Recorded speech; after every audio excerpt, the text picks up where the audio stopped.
What is up? Welcome back to another live stream repair. Let's tally up the total for today. This all showed up just today.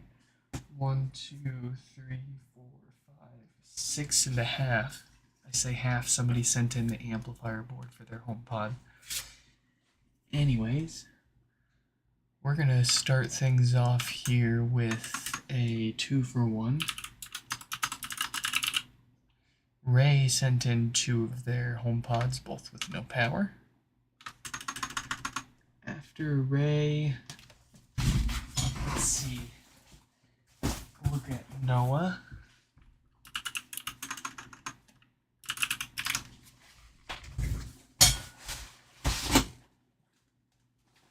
And then Tim. And then I think that's Joshua? Is that how you pronounce that? Or is that Jose? Fancy spelling of Jose. I'm not sure, I apologize. Then it's going to be Tommy. 1, 2, 3, 4, 5, 6. Okay, that's all of them. And we got John's amplifier board. Let's shoot an email to Ray so they can watch their repairs.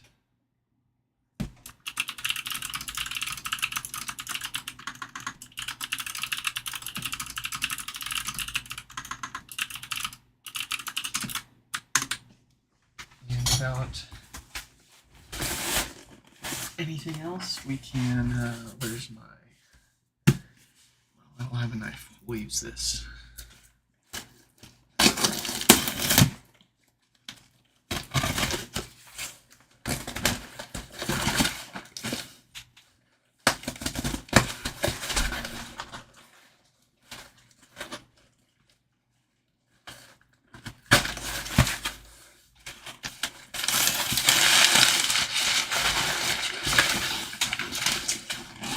Here it is.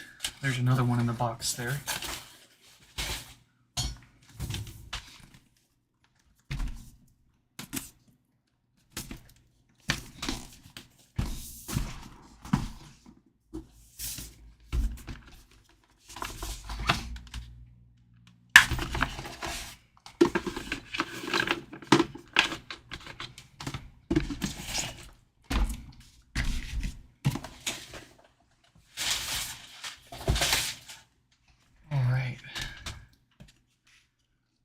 One thing that they mentioned in their email to us was that they noticed that one of them would spark when they plugged it into the outlet and the other one did not. I wouldn't really think much of those symptoms in particular. I care more about whether it turns on or not and whether it's pulling power and how much. So that looks like the usual dead diode.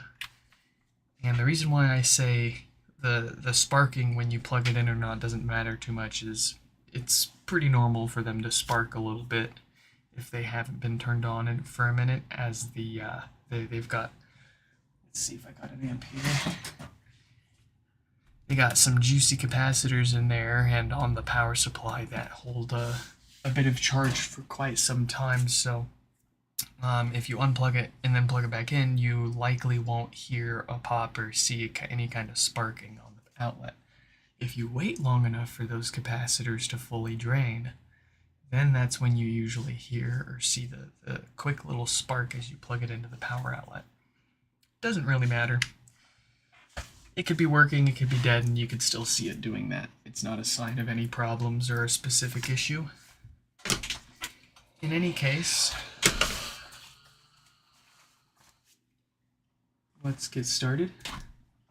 I'm going to not use the heat on this one since they still have the protective film, and the heat gun, any amount of heat on this loves to mess that up. So they've kept it on here for this long, we're not going to do anything to make that change.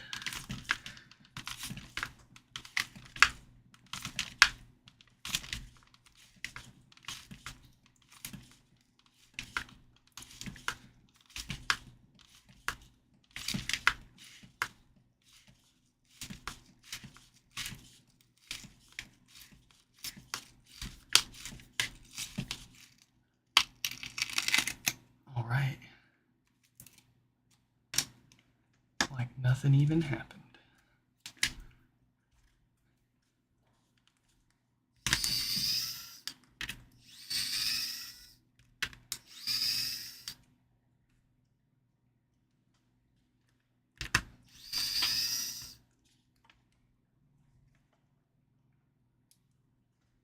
Let's see, we'll get this one to get that underneath.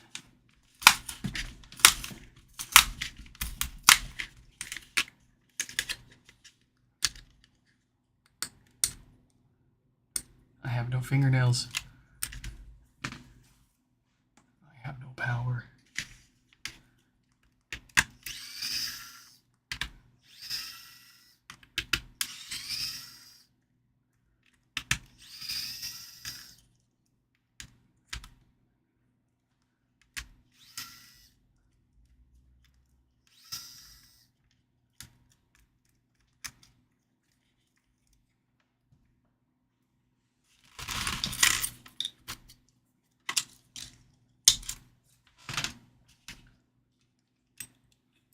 Running low on the alcohol.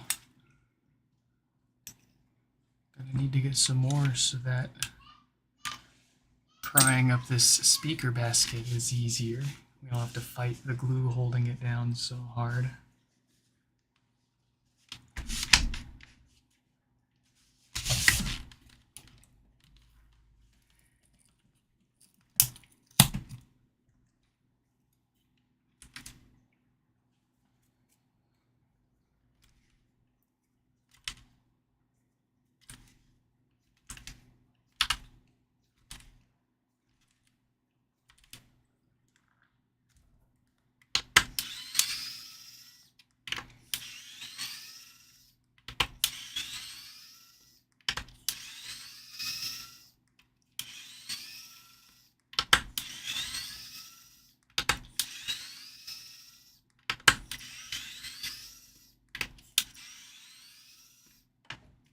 Alright, before we really tear into this,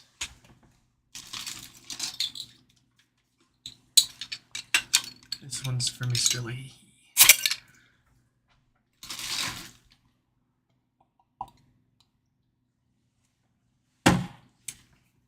But Mr. Leahy, you're in reverse.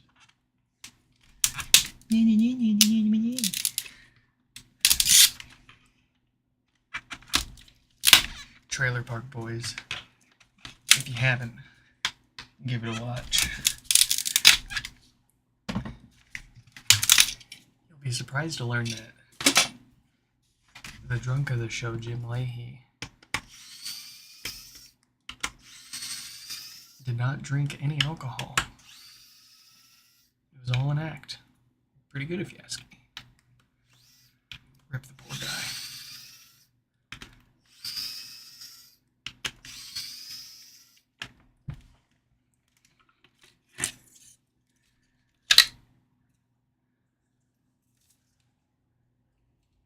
Subwoofer looks to be in great shape.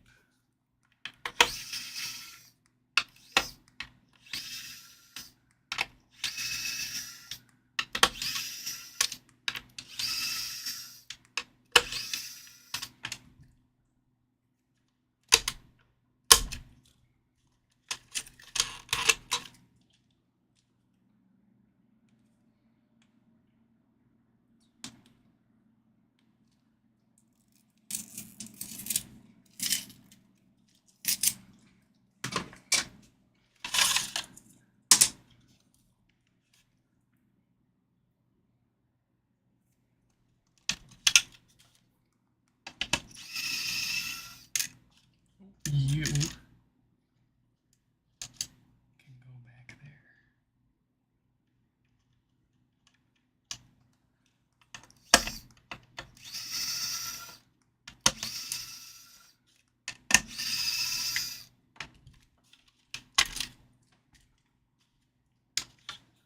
Let's get you guys up close so you can see what I'm doing in there. Very nice.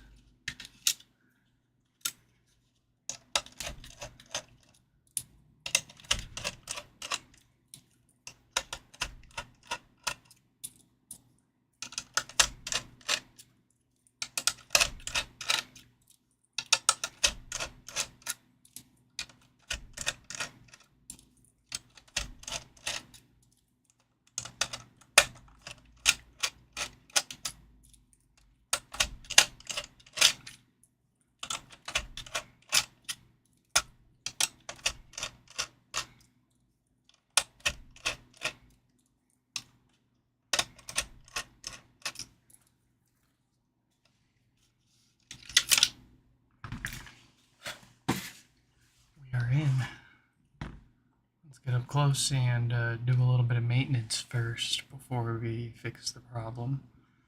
I always like to do these filters first because I hate doing them. But they gotta be done. They don't last. They naturally go bad over time, so that in and of itself is a good enough reason to replace them when you have the opportunity.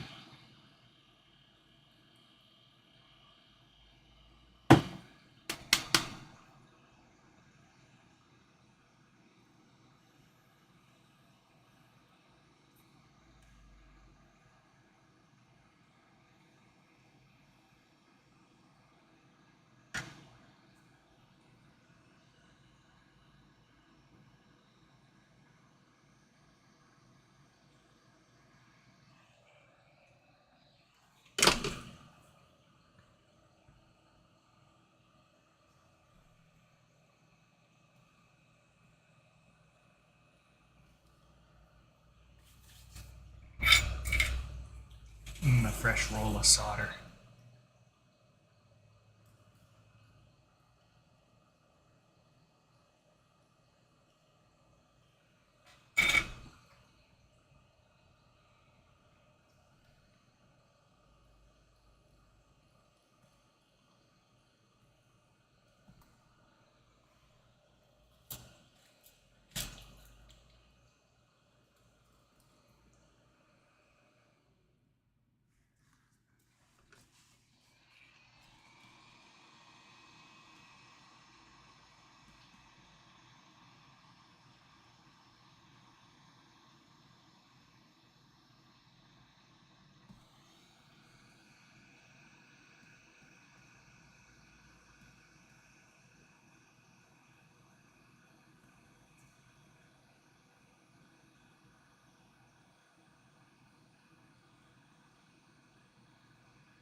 Alright.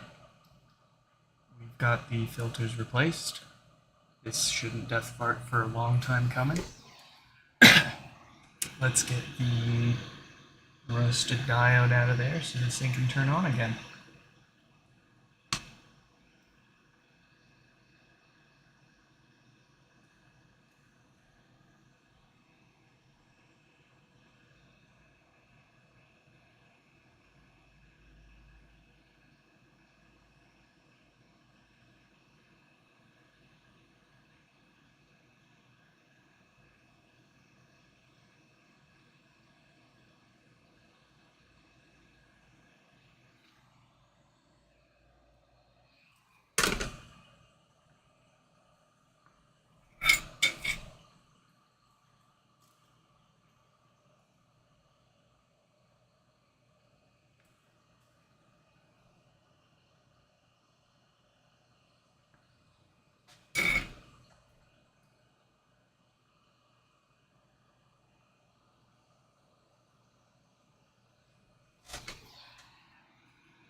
Alright.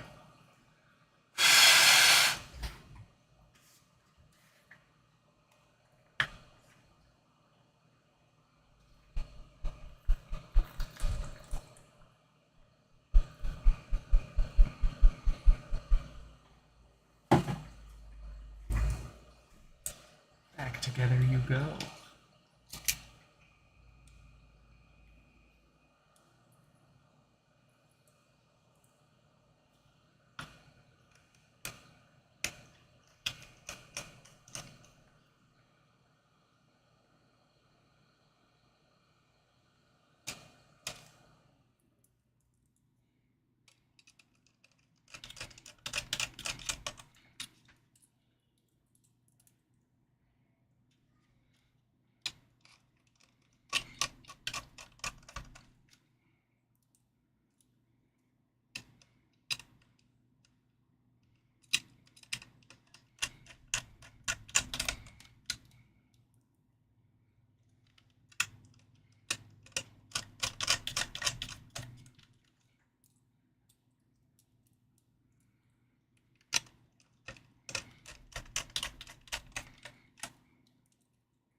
we gotta plug it in for this one.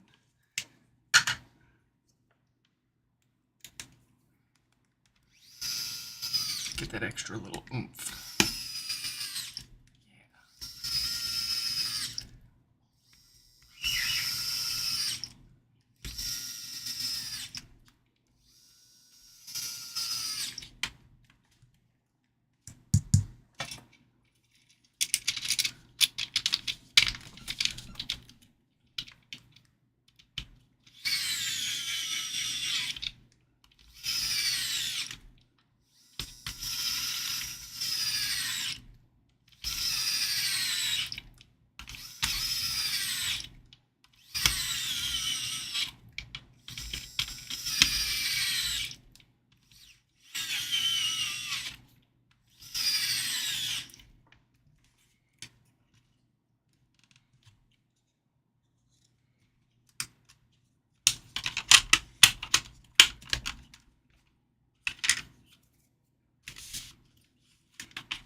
Number one is done.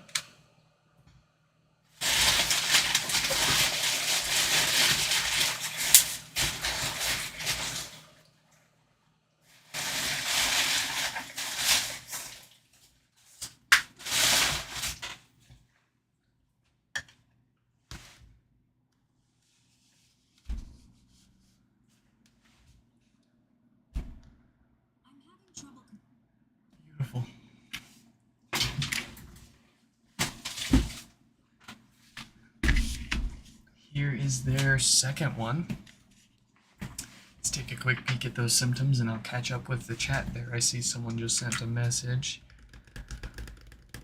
Sure enough, it appears to be the exact same symptoms. Maybe, oh no, there it goes. It looks like it's pulling maybe a watt or two more from the wall, but you can't really take the exact value of this for too much more than granted or just a general indicator.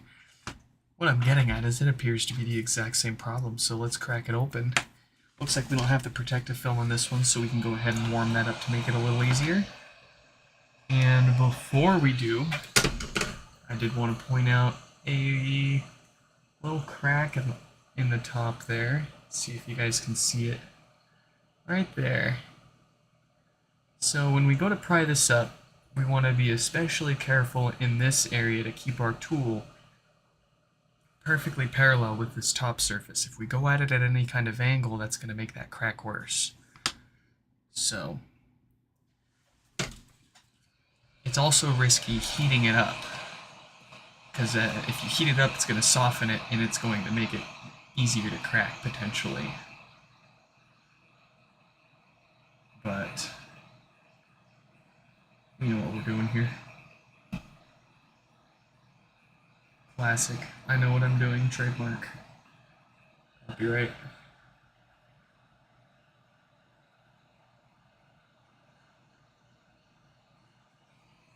We just want them warm. We don't gotta go until we see stuff starting to melt and deform.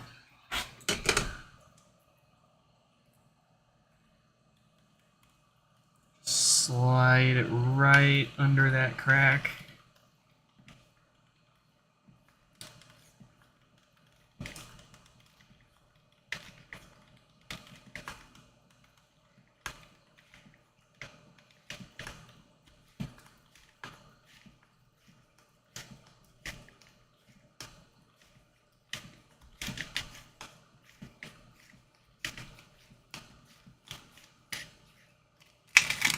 And there we go. Our crack is the same. Stay in school, kids.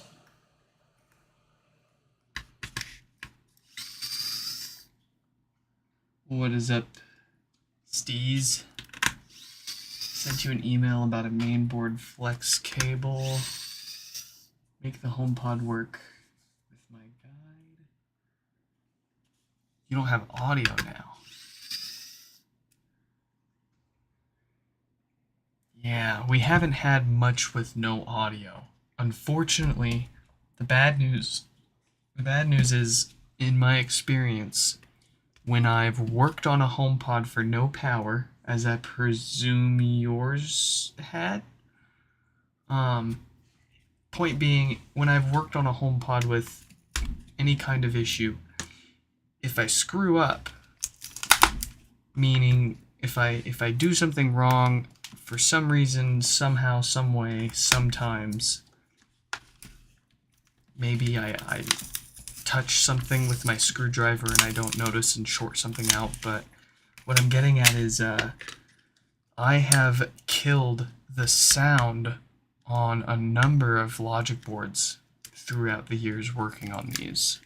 It's pretty rare, but the clumsier I am while I'm working on these, the more often I notice problems crop up unrelated to the actual thing I'm trying to fix.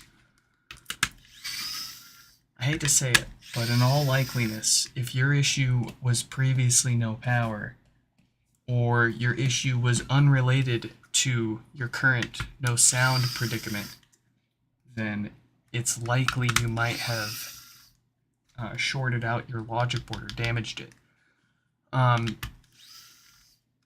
You mentioned something about a flex cable. Is that still in good condition? Did that turn out? Because if there's any tear or damage in that flex cable, I totally expect there to be problems like no sound.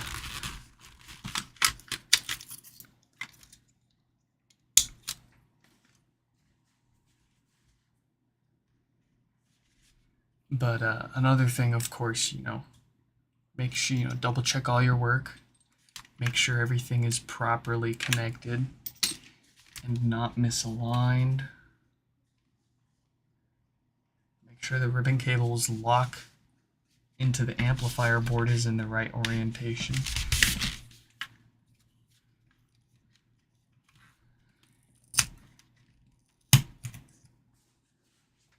There's a tear on the cable. Yeah, I would not expect... As a matter of fact, I would unplug that from power and I would not plug it back in until you do not have a damaged cable connected to that stuff, because what can happen is with that torn cable, there are lines that are now also disconnected, but they're not just disconnected. With the tear, there's the chance that the cable misaligns and you end up connecting one line here to a different line that it shouldn't, be connected to, and you cause more problems. So definitely stop. Ooh, excuse you. Definitely take that back apart and don't power it back on until you have a complete ribbon cable.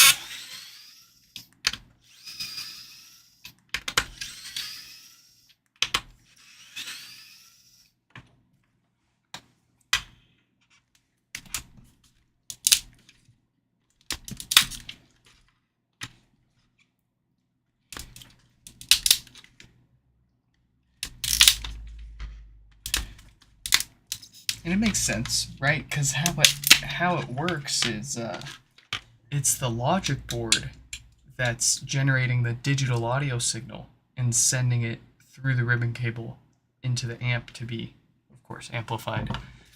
So if this cable is damaged, it will almost certainly cause you issues. And I'm surprised it didn't cause you more issues.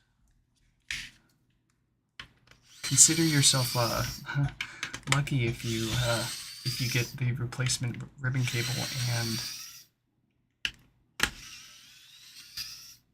it works. These are fairly robust. You can make mistakes here and there, but we don't know exactly what mistakes we can and can't make and what kind of damage those mistakes can cause.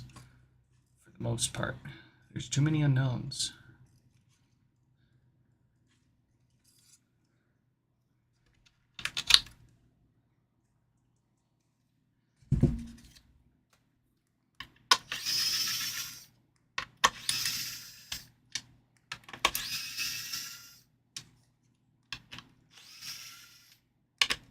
Yeah, that sucks. Apple never repaired any of these in any country to begin with, but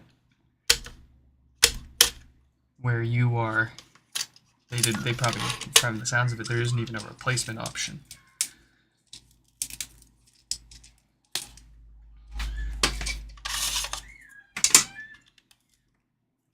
All Apple did with these, they didn't repair any of them. All they did was send you a replacement from the same production line in a different box.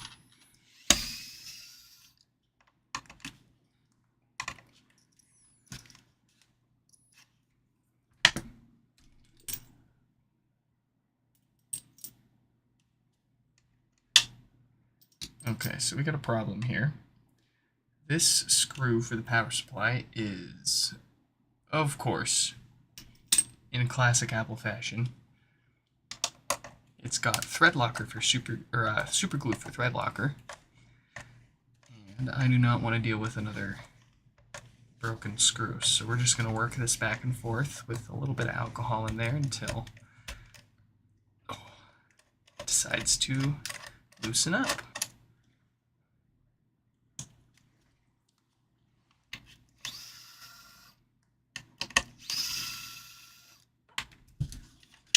I just love when the random screws are just, nope, we're going to super glue this one in instead of the usual thread lock. Got 'em.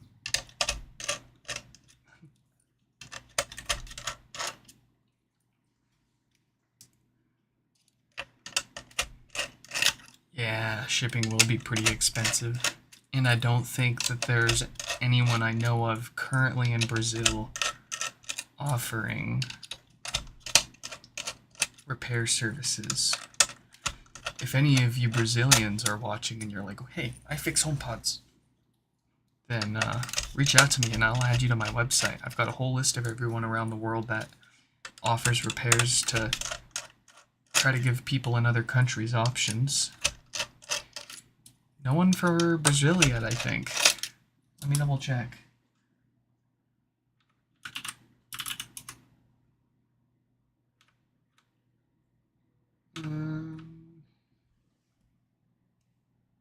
We've currently got the UK, France, Denmark, Netherlands, Australia, Germany, Spain, Czech Republic, Slovakia, South Korea, Bosnia/Croatia, and India, but no Brazil.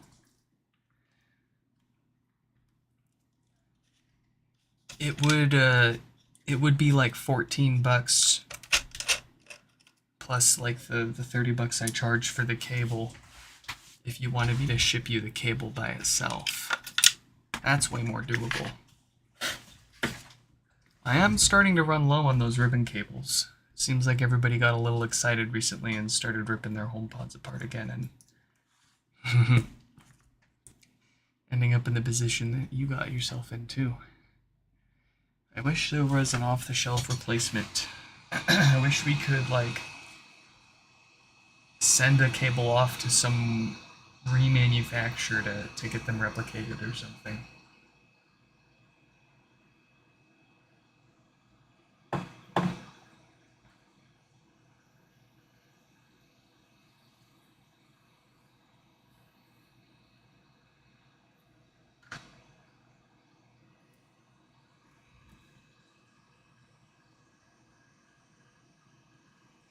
Consider yourself accomplished at the least in getting it to turn on again. Many people try their own repairs and end up not even getting that far. They can't get the diode off, they can't get the replacement on, they bump a whole bunch of stuff around the diode trying to get it off or back on. They cause all sorts of other physical damage. But from the sounds of it, you did save for the cable, you did good. I wouldn't beat myself up over it. Boy, I just wish that I had a camera on me the first time that I ever tried fixing my own HomePod. What a show. What a spectacle. It took me like an hour just to get the plastic top off. Completely annihilated the thing. It took me about a dozen or so HomePods to really get the process down to a point where it wasn't causing more damage than it was fixing.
Alright, filter's done. Time for dead diode. 46K dated, of course.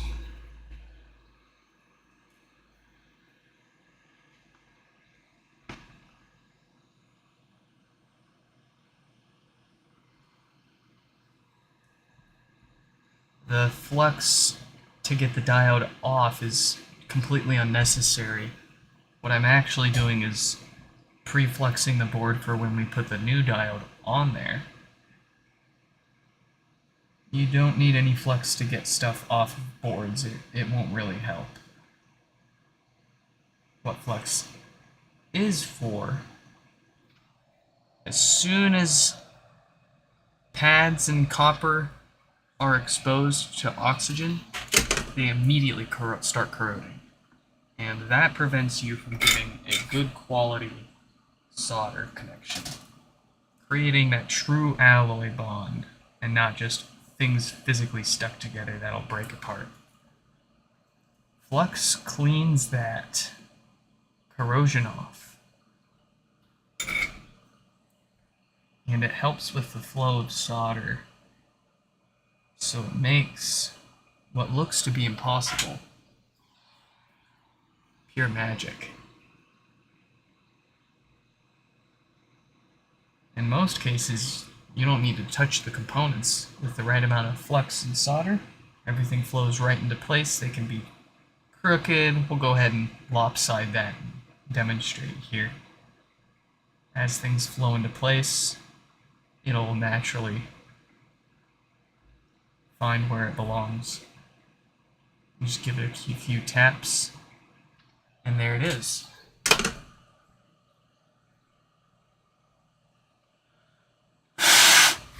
If you're a beginner at soldering, heck, even if you've got a few years under your belt, I always recommend checking out the YouTube playlist on Pace. They have a YouTube channel. They're one of the old-time legends in soldering. It's the Soldering 101 playlist that they have. And it goes over some of the basics like that. And having a fundamental understanding of what exactly is happening can be a huge benefit to accomplishing what you're trying to actually do. Go figure. But prior to HomePods a few years ago, I had been tinkering and using a soldering iron for many, many years, and I was pretty well familiar with it. But I mean, it also just kind of worked. I didn't really understand how it worked, it just kind of worked. And then I dove into HomePod repairs and tried to figure out all of their problems, and that required a hot air station and learning how to micro solder. And that's when it starts to put your skills to the test. I mean, even with a normal soldering iron, if you've, say, just soldered a couple wires together as a hobby or just for a quick little fix for something, or you've been soldering wires for your car stereo, because I know you're soldering them together, you're not just twisting them together and using electrical tape, right? Right? But, if you've ever noticed that your solder, your joints and things just don't want to stick together, or the solder just doesn't want to go where you want it to go, you're probably not using enough flux. And don't count on the flux that's baked into your rosin core solder to do the job. No, you need to get yourself a dedicated tube of stuff to squeeze all over the place and really cover it.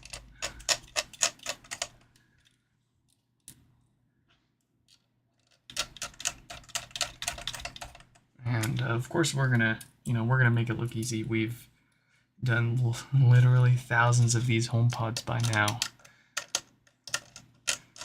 I've got so much time into these things that I think you could almost consider myself having some kind of honorary doctorate in these things.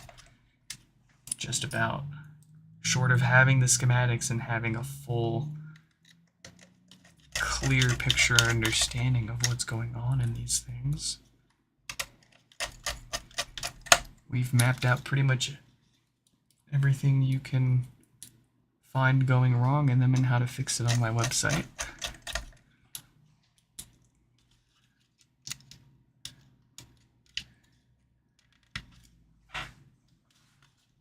Still, on a day-to-day basis, there are 3 common issues that we see. And like 99 times out of 100, it's the same 3 issues. I would say 8 out of every 10 of those are going to be the same no power issue here with that dead diode. And then the other 2 out of 10 are split between like death farts and software issues like blinking volume buttons and boot loops and what have you. So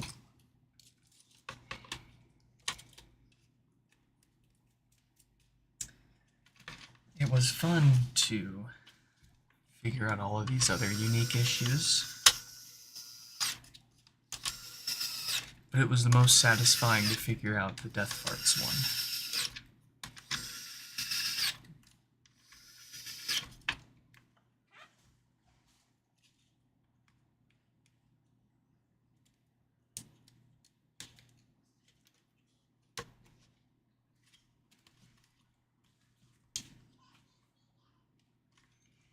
Yeah, that Pace YouTube channel and the playlist I'm talking about is like seriously old school stuff. But it's very educational, very helpful. I'm personally a big fan of the old school, like, educational videos like that. Oh, I love finding myself in a rabbit hole of, like, old GM videos from, like, the 50s and 60s and 70s of, like, demonstrating the, you know, just the simplest stuff, like struts or shocks and how your differential works, and buy a GM because it's got a differential kind of stuff, way back in the day.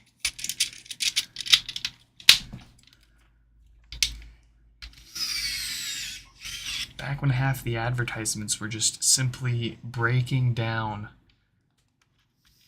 to the lowest form possible how it actually works.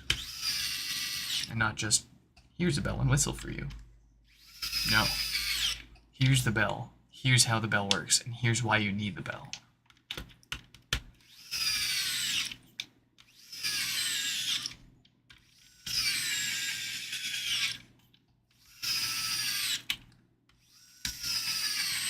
Goodness, I've only drank one beer. We've almost fixed 2 HomePods already. We're running behind. 46 minutes into the second one.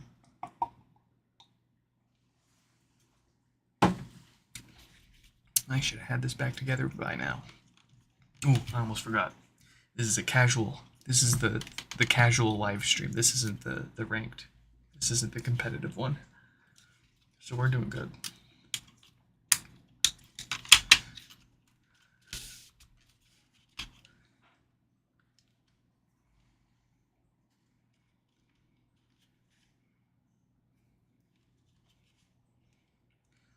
As long as the wife and kid are happy and in a good mood, I can keep fixing these things. But when that kid starts wigging out, and my wife's already been watching her all day while I was at work, and then I gotta crank out HomePods after that, it's pretty tiring. It's pretty exhausting for her. So I like to try to crank as many of these out as I can before either of them hit their limit for the day. But I think today, I don't think we'll have time to run through all of these today.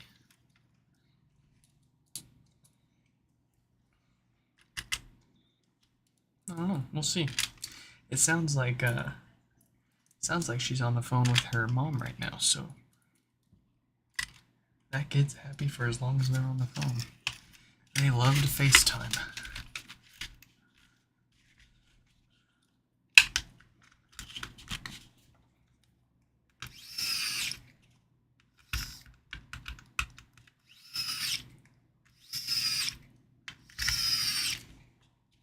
You advised me not to change the IC and just change the flex. I unfortunately cannot give you a discount on the cable, and that is because I set the prices so that I don't lose money on how much it costs me to buy, because I don't have a source for these parts. The only source for these parts are other broken HomePods. So if I give anybody discounts on any of the parts that I'm selling, then I start to lose money on it. And I'm not trying to make money. Nobody's making millions off of electronics repairs or selling niche components, as far as I know. But I have to set and stay firm on my prices because if I give discounts, then I run out and I don't even have stuff to fix the people that are sending their HomePods and stuff. Yeah, it sucks. I hate it, but if I charge less for my parts, I lose money, and then they go too quickly, and I don't have any to fix anything that shows up.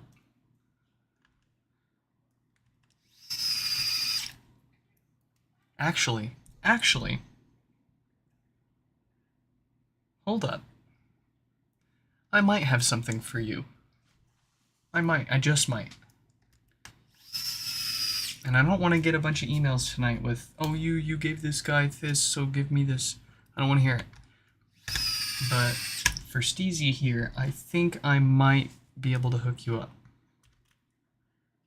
I have a few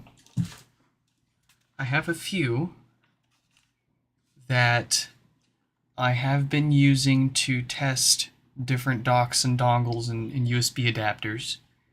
And I mean, I can't sell this full price to somebody because I don't want them to, full price, I want them to get the full quality of the original component. But I would be willing to discuss something with you via email for this one because it still works just fine, but there are some slight indents on the debug port from testing so many adapters. It still works, but it just doesn't look pretty. So if you haven't already, you can follow up with me via email, and I think we can maybe arrange something. I would advise you in any case, do not bother replacing the STM controller until you've gotten good hardware connecting everything. Once you've got that ribbon cable in there,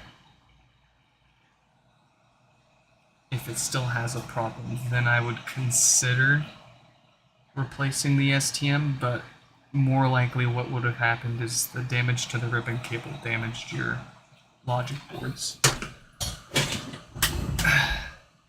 Basically, if this ribbon cable that I send you doesn't fix it, I probably wouldn't spend much more money on trying to fix it.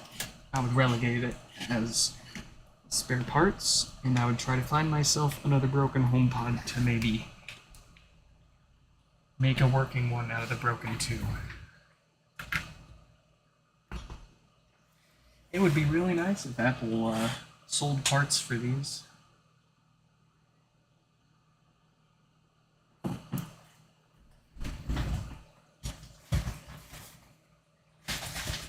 Or heck, even for the second gens, like, come on. I'm starting to get more and more reports of the second gens having touch issues. They have dead zones, and then they'll just randomly phantom touch all the time, and people will come to their HomePods blasting full music in the middle of the night. They'll get woken up, what have you. I took a look at one a few weeks ago. I think it's been about a month or so now, actually. And we felt like we were on the right track, but unfortunately, we ended up deeming it a no fix because there was nothing we could really do to actually fully fix it. It ended up being an issue with the touch board on the very top. I'm having trouble. And I'm having trouble. I don't have a stockpile of a bunch of second gens like I do first gens, so I couldn't do anything for them. But at least we confirmed the issue. We know how to fix it if we can get access to those parts.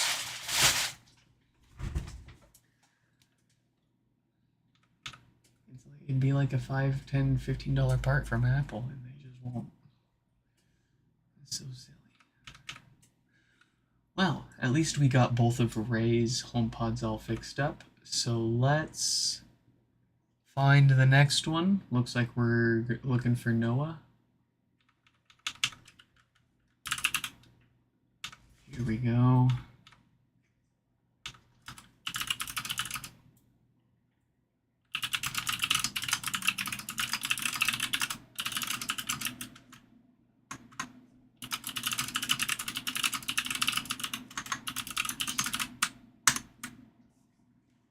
Alright, so let's get their name up on the screen. If I'm not mistaken, they've also got that no power issue. Let's see. Yes, indeed.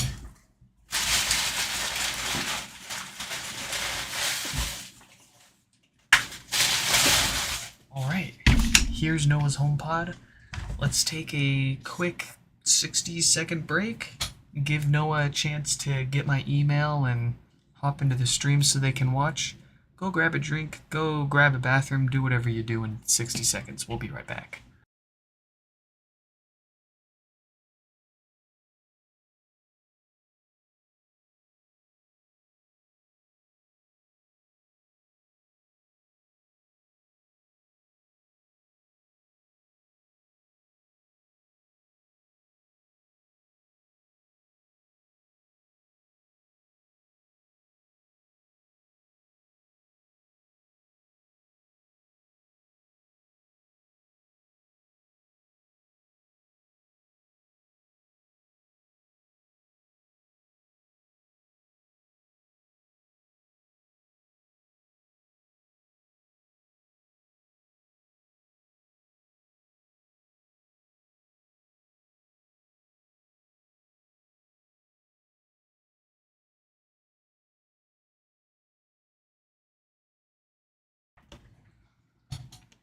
Alright, we are back.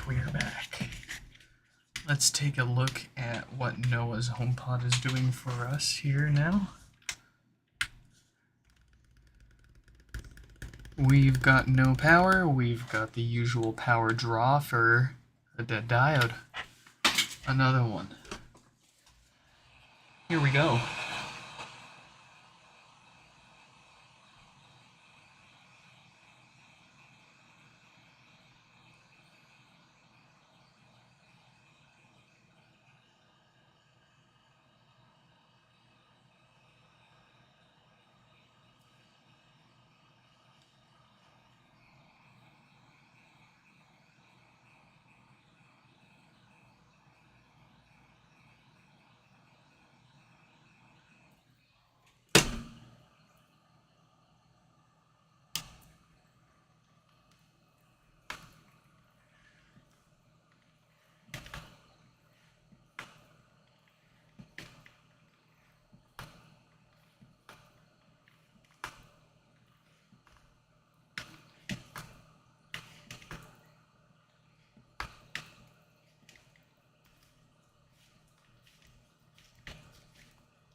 Wow.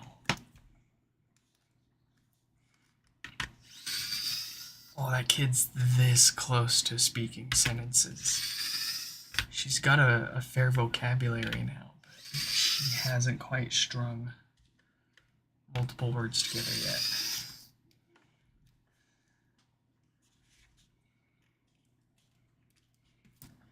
I want to say I can't wait, but I also just want to treasure every single moment that I can get while she's young, because before I know it, she's gonna be getting a job, might move out, never know. Kind of makes you question why you have a kid in the first place, but then you're like, oh, well, lots of reasons.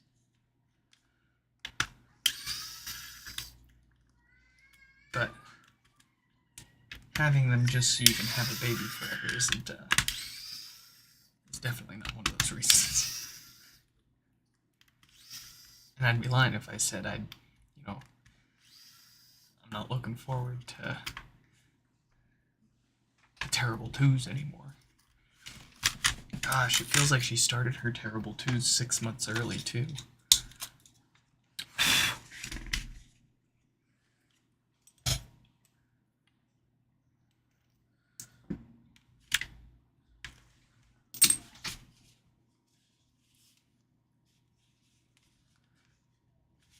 A little bit of rubbing alcohol, so when we go to pry this up, it makes it nice and easy. Since it's glued down for no good reason.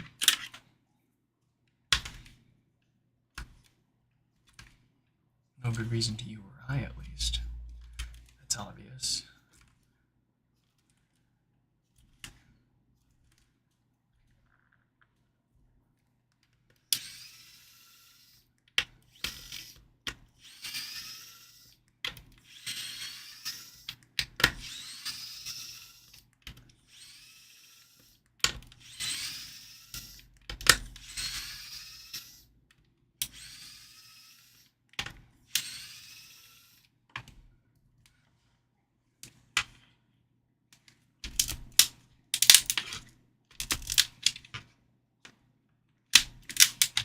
I think that's actually going to come right up.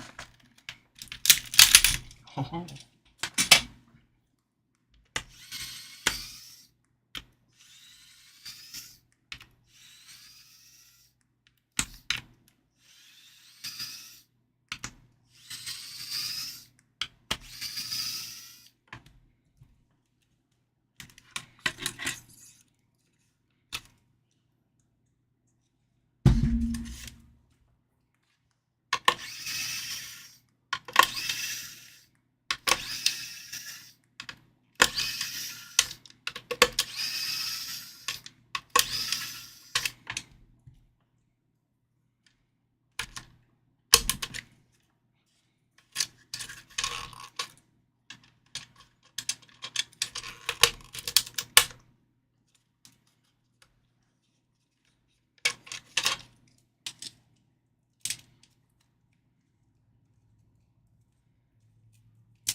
Did anybody have any cool, like, Halloween costumes this last Halloween here? I dressed up as Ratman from Portal. And we had Chell, of course, as Chell from Portal. For PAX earlier this year, I had made her a white shirt with the little Aperture logo cut out in vinyl stuck to it. And then my wife found some pants that she was able to dye just the absolute perfect orange to match. It's just, oh, it's so perfect. I 3D printed a little portal gun for her to walk around with. And I've got this giant companion cube that's as big as she is that she carries around with her. It's great. I'd share photos with you guys, but I'm not too big into sharing photos of people that can't consent to it yet.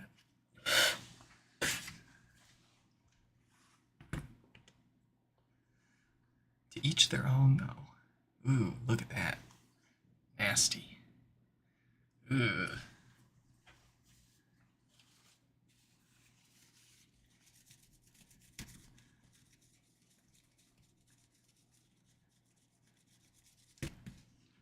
There we go.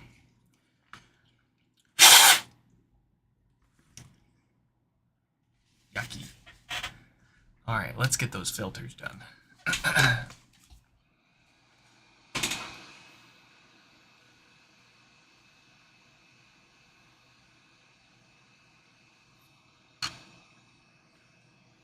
This whole Halloween felt kind of, like, unpopular.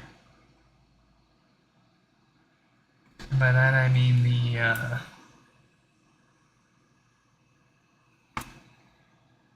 didn't see any trick-or-treaters out.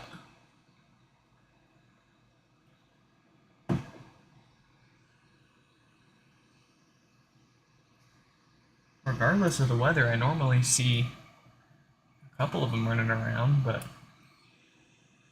this year I didn't see any of them. And we normally get like a dozen or so at our door.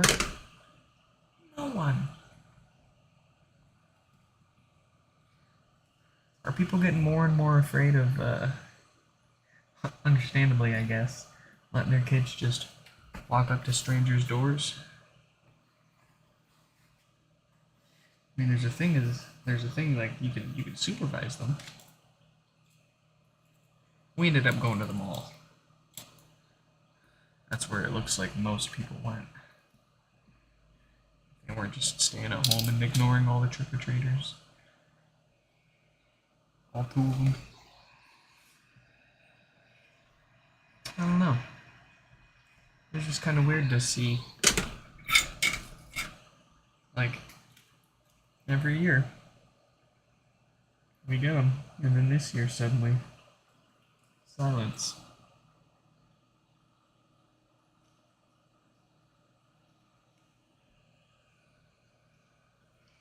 I got a text message. Who dares disturb my do not disturb?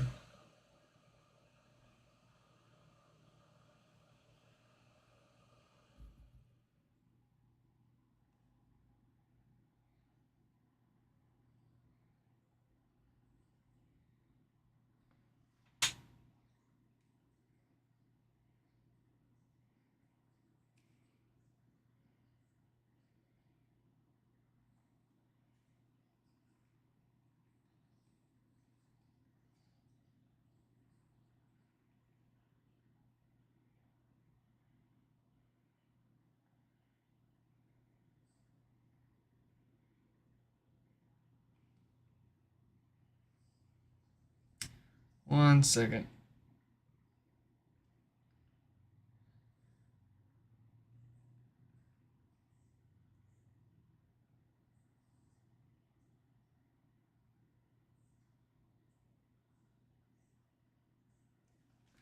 Okay.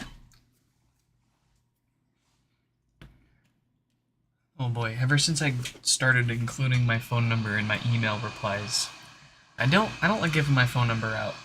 But unfortunately, a lot of people just don't get the warm and fuzzies, understandably so, without more than just an email address from somebody they're sending their smart speaker to. But yeah, I started including my email in, or my phone number in my email replies when people confirm a repair. And that opened up some floodgates. I'm not big on the texting thing. I never have been. And my biggest reason for that is people have expectations when they text message you. They're like they're basically demanding your attention right then and there. And when you don't respond right then and there, they think you're dead. They think something happened. I love email. Because in general, people expect some time for a reply. But with text messaging and calling, it's like a public front door that anybody can just open up and instantly ask for your attention. And when you don't give it to them, something must be wrong.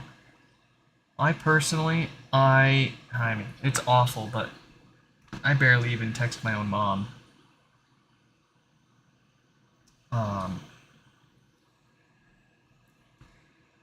But if it doesn't matter what it is that shows up on my phone.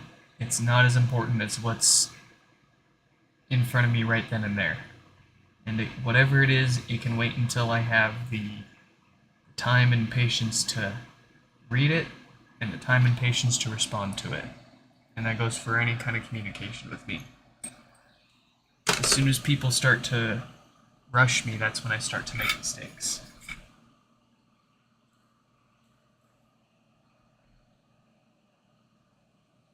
But at the same time, I really like it because it does give people some comfort, and it's just simply a little more foolproof in the sense of people tend to miss email replies or forget to check their email or don't check the spam folder or whatever technical issue. Text messaging generally just kind of works and people always get them. But it becomes a problem when I've got so many people texting me for so many different things and I can't keep track of it. It's much easier for me to keep track of everything when it's all in one place, and that place is in my emails. The challenges of running your own business.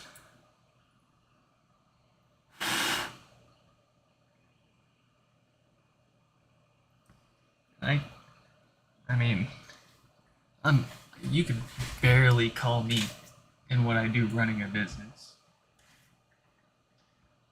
File my taxes, have an ID for my business, I play by the books, but that's just because I don't want to piss off the big man.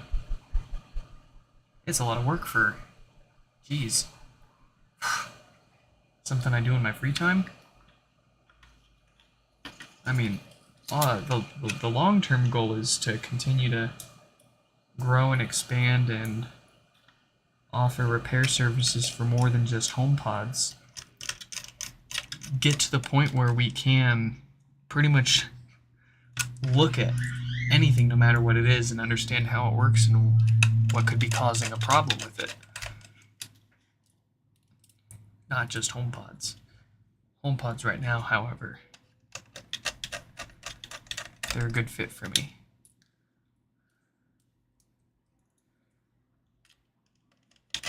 We get enough to where it definitely helps with raising a kid in the greater Seattle area, of all places. I guess the only worst place we could be is like oh man, cost of living in certain places of California is insane. But at the same time, it's I don't get it. Oh, what are the functions of the ICs you just replaced? The 4 filters, if you're talking about the 4 little brown guys, those are supposed to filter DC voltage from the audio signal as said audio signal passes through the amp and gets amplified. Your speaker accepts an AC audio signal, not DC, despite what your intuition may have led you to believe. And I mean, let me tell you, before I started working on HomePods, as far as I knew, you had positive and negative.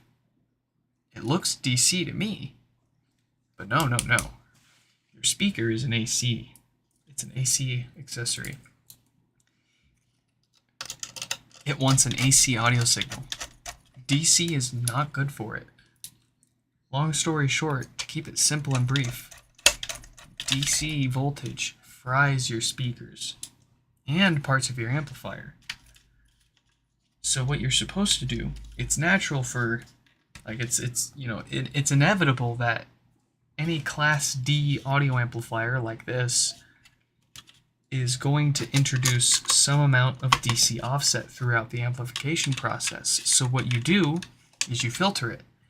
The problem is the way that Apple filters it in the first gen HomePod are with 4 little ceramic capacitors that, if anything, all ceramic capacitors naturally decay over time and lose their effectiveness at filtering DC voltage. Now, in different applications, this doesn't matter. But for this particular application, it's critical that DC voltage stays below 50 millivolts as it comes out, as the audio signal passes through those filters. Otherwise, what happens is you've got more than 50 millivolts of DC voltage going through the amp, which gets amplified and sent to all these parts, including your speaker, that shouldn't be seeing it. And that starts to cause problems like death farts. What it'll do eventually is it'll completely cook your subwoofer speaker, and you'll have to replace that too, if it doesn't blow up other parts of your amplifier on top of it.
All right.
There we go.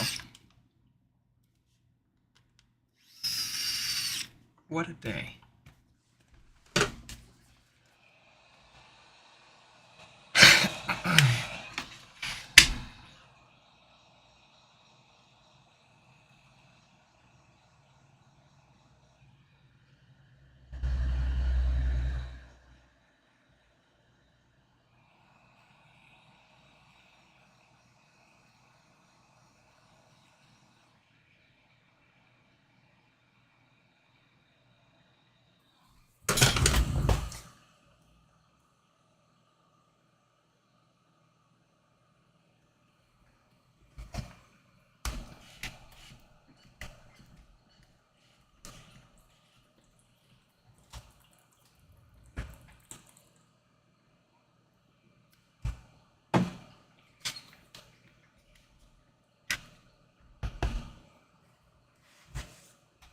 All right.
All right. I'm having trouble connecting to the internet. For more info. Beautiful.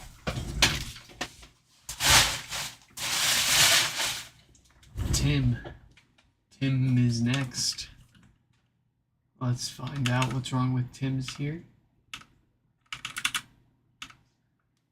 Go to my emails. We go to Tim. Full white HomePod, no power. Easy peasy.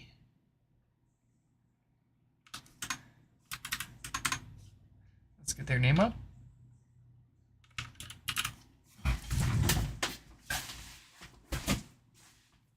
Get their box opened up.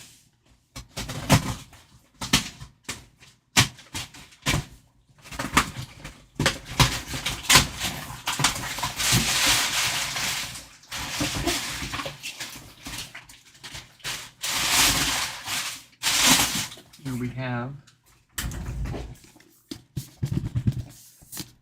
a HomePod. Hold on. Oh, I love this. That's how you do it, folks. That's how you tape stuff. I want to say, Tim, is this the first time I fixed something for you?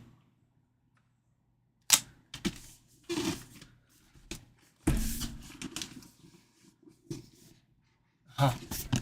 We'll keep that sticky note for ourselves. I don't want you guys bothering Tim here.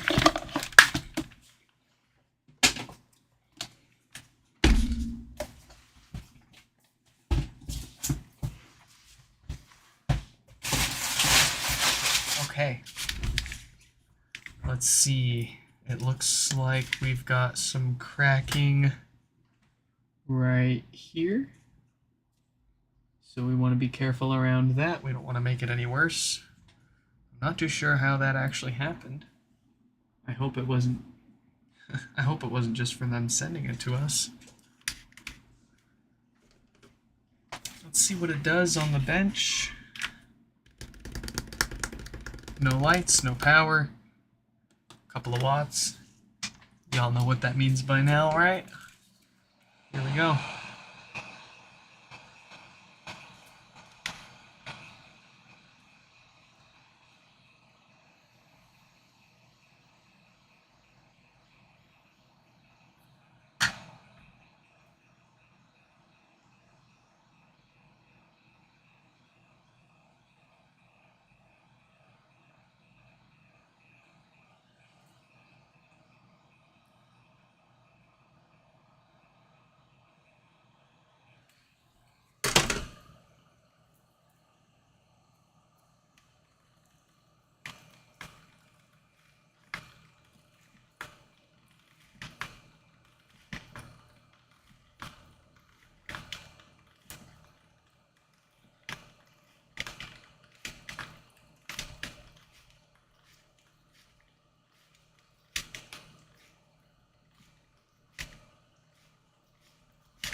Ooh.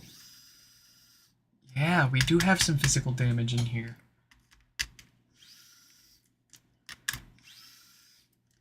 We'll need to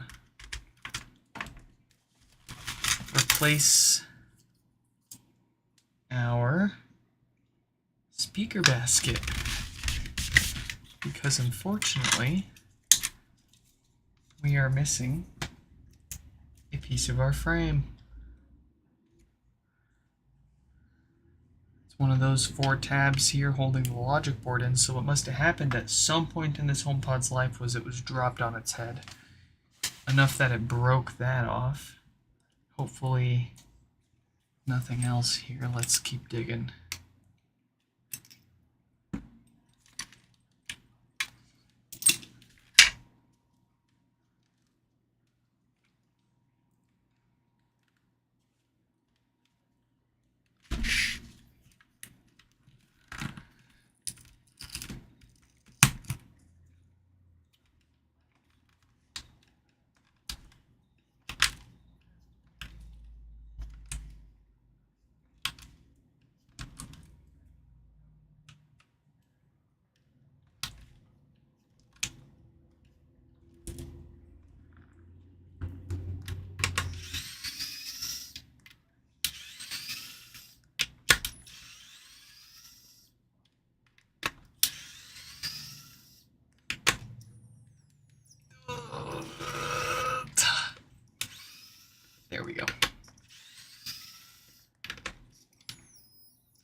Alright, this can go into the graveyard.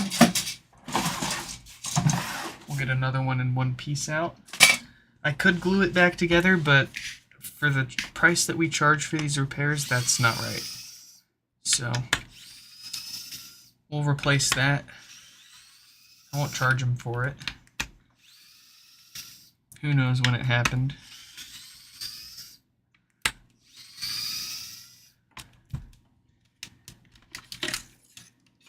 Let's get the subwoofer. Smells to be in great shape. We'll get rid of that foam gasket. We don't need it anymore. We will be replacing it with a solid rubber one.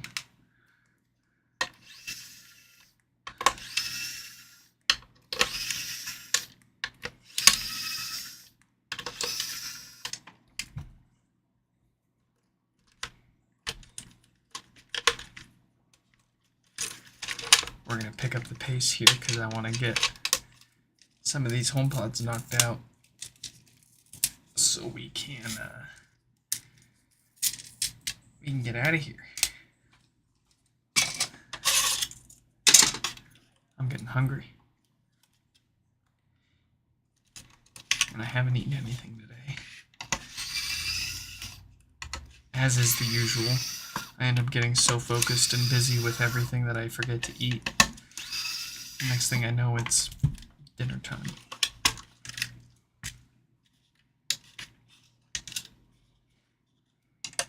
It's a gift and a curse. But on the bright side, I never have to worry about gaining too much weight. It's hard enough for me to put any weight on as it is. Francisco, welcome back. Pleasure to have you here with us again.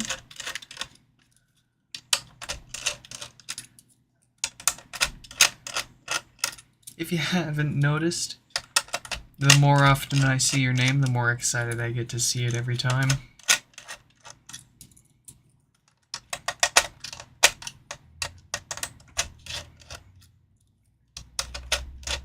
Oh, but I'm bad with names, though. Don't expect me to remember it for at least a few months. We won't talk about how long it took me to remember my first girlfriend's name. I don't know why. There's certain things that I just remember so well and easily, and then things like people's names are just in and out. What gives? Your phone number? I probably remember that. Your name?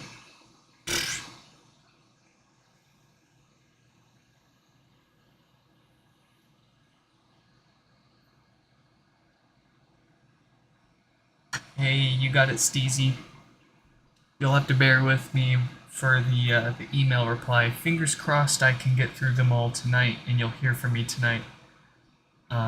You might not hear from me until tomorrow, though. I usually get a lot of emails and only so much time to reply to them.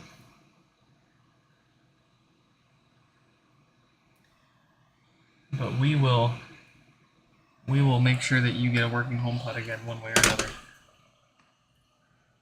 And by we, that's me.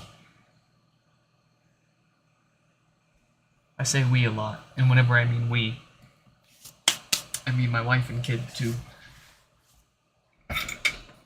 Couldn't do it without him.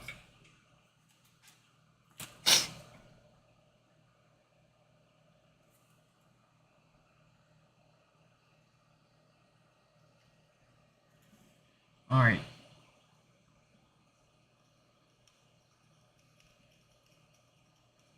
There we go. I get a little annoyed when those pads don't take any solder. For no good reason. Just take it.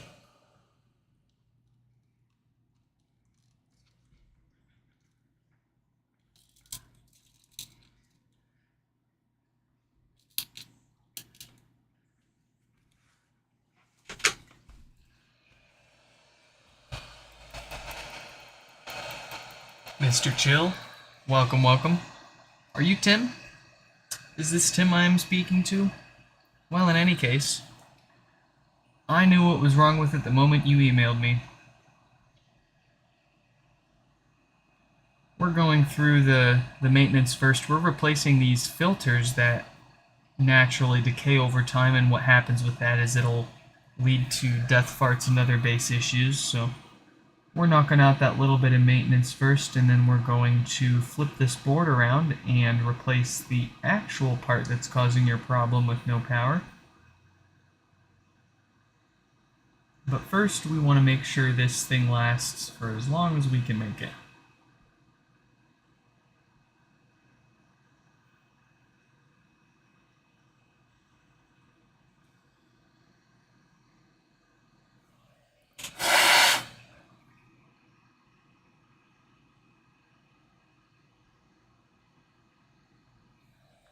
Alright, some new fart filters.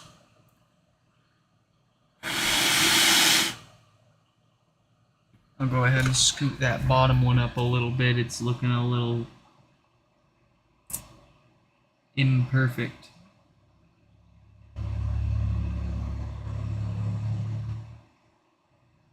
There. Ooh, hot. I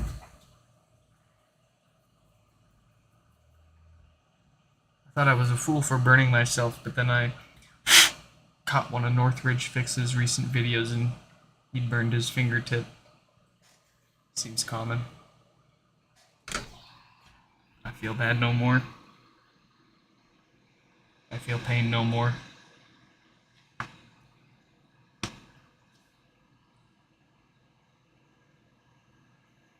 All I feel these days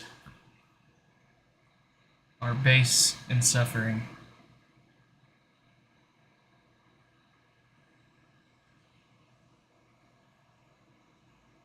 You are not Tim. Well, you get the red carpet treatment nonetheless. Welcome to the stream. Feel free to stick around.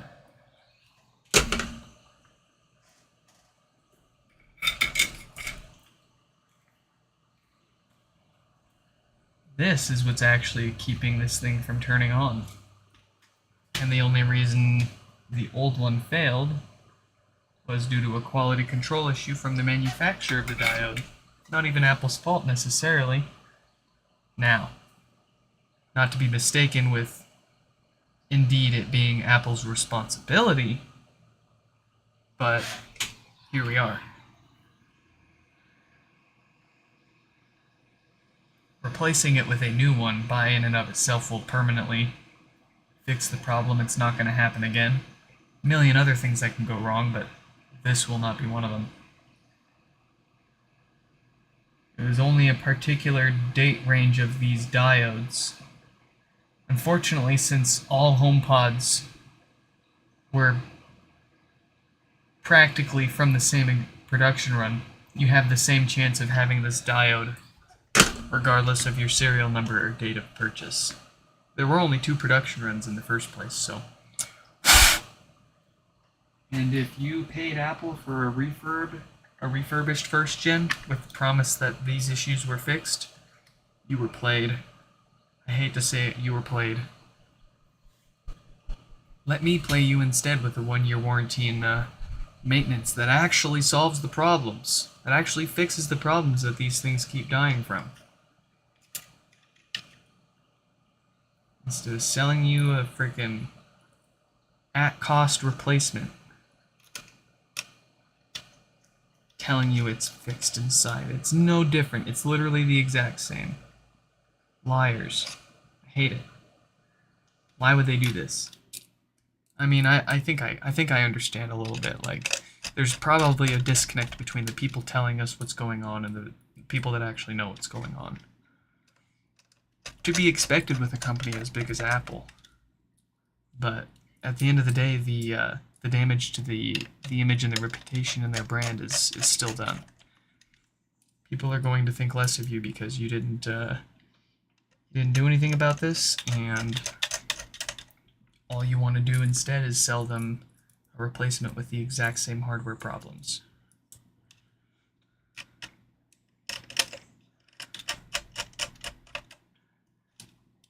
Two runs worldwide, period. Yep.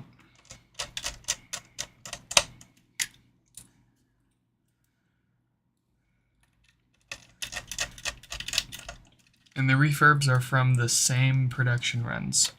They were just put in a different box. Love to see it. Refurbished. What the heck?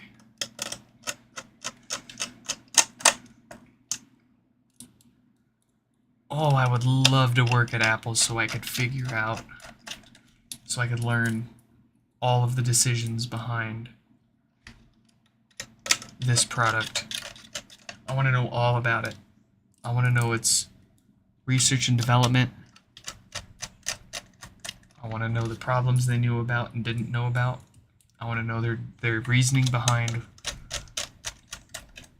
various decisions and actions or inactions. At this point, I would be happy to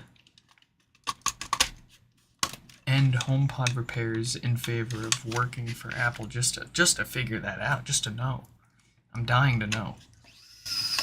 And I can only say that because there's enough people in the world fixing these things now where, I mean, as much of a legacy and as much of a name as I wanted to make myself out of HomePods, I've done as much as I can with these. I've figured out as many of the issues as I can figure out with them. And there's other people fixing them now. That's great. It blows my mind.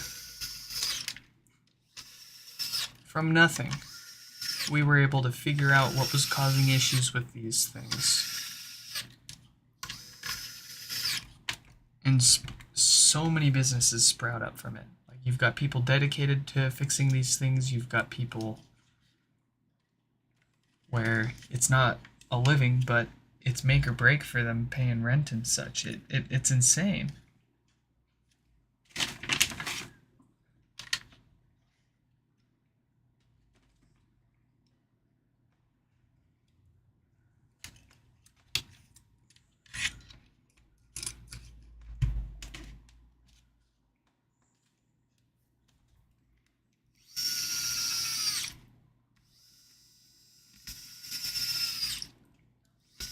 They made it too difficult to get in.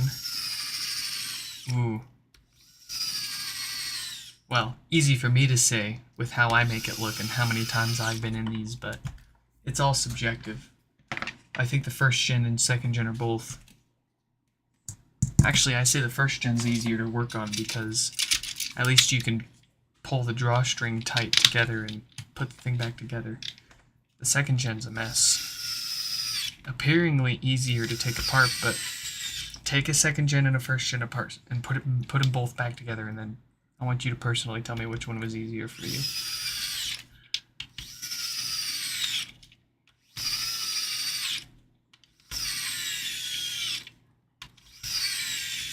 They gave us the illusion with the second gen, and then they ripped it away by cutting those drawstrings too short.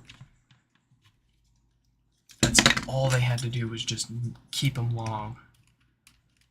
Just make them long like they did the first gen, and it would have been perfect.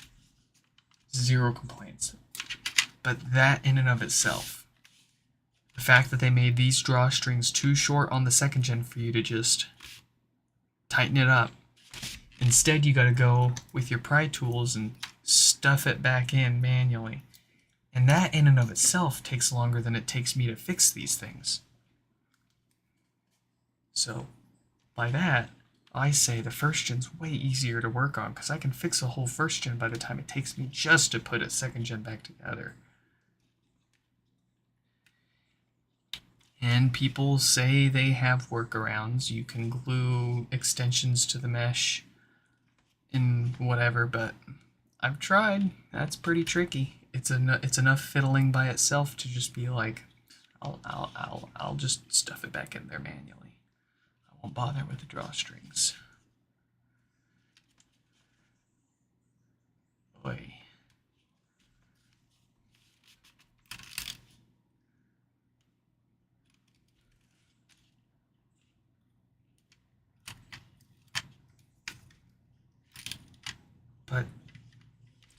I'm biased.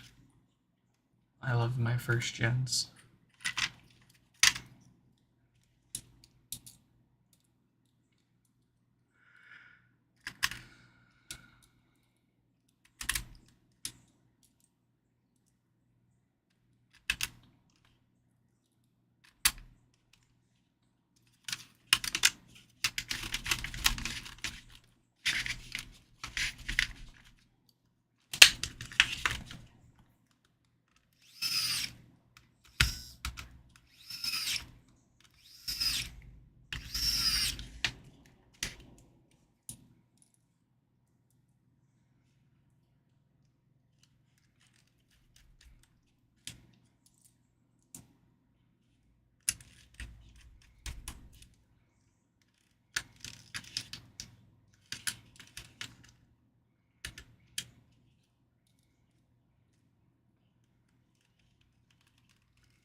Alright.